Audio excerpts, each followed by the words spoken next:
ജിമ്മിൽ പോകുന്നവർക്ക് ഹൃദയാഘാതം വരാനുള്ള പ്രധാന കാരണങ്ങൾ എന്തെല്ലാം? ഇത് ആരൊക്കെ ശ്രദ്ധിക്കണമെന്ന് ഈ വീഡിയോയുടെ അവസാനം ഞാൻ പറയുന്നുണ്ട്. അതുകൊണ്ട് തീർച്ചയായും ഈ വീഡിയോ സ്കിപ്പ് ചെയ്യാതെ കാണുക. 1. പെട്ടെന്നുള്ള അമിത വ്യായാമം. വളരെ ഭാരമുള്ള വെയ്റ്റ് ലിഫ്റ്റിംഗും ഉയർന്ന തീവ്രതയിലുള്ള വ്യായാമവും ഹൃദയത്തിന്റെ ഓക്സിജൻ ആവശ്യകത കൂട്ടുന്നു. ഇത് ഹൃദ്രോഗമുള്ളവരിൽ ഇസ്ചേമിക് ഹാർട്ട് ഡിസീസ് അഥവാ ഹാർട്ട് അറ്റാക്കിലേക്കും നയിക്കുന്നു. 2.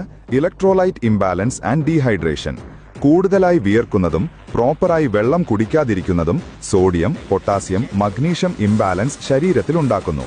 ഇത് ഹൃദയാരോഗത്തിലേക്ക് നയിക്കുന്ന ഇറഗുലർ ഹാർട്ട് ബീറ്റിലേക്ക് കാരണമാകുന്നു. 3. Plaque rupture. കഠിനമായ എക്സസൈസിനിടയിൽ കൂടുതലായിട്ടുള്ള ബ്ലഡ് പ്രഷറും ഹാർട്ട് റേറ്റും ഈ ആർട്ടറീസിലുള്ള കൊളസ്ട്രോൾ പ്ലാക്ക് പൊട്ടാൻ കാരണമാകുന്നു. ഇത് ബ്ലഡ് ക്ലോട്ടും ഹാർട്ട് ബ്രോക്കും ഉണ്ടാക്കുന്നു. 4.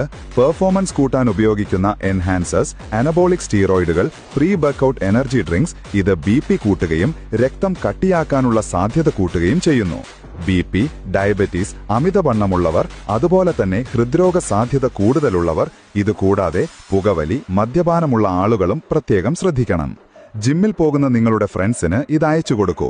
കൂടാതെ കൂടുതൽ ഹെൽത്ത് റിലേറ്റഡ് ആയിട്ടുള്ള വീഡിയോക്കായി ഡോക്ടർ അപ്പുക്കുട്ടനെ ഫോളോ ചെയ്യൂ.